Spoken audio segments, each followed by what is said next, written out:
Lupakan lelah ragamu demi raga yang lain. Assalamualaikum warahmatullahi wabarakatuh. Bos jalan Belang Kejeren batas Aceh Tenggara.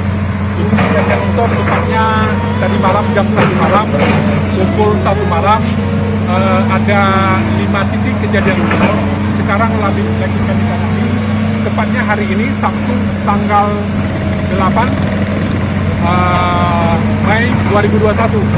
Juga dalam pelaksanaan ini kami sangat berterima kasih kepada Bapak dari Danki Brimob yang berposisi di Jailuas, yaitu Bapak Imanta.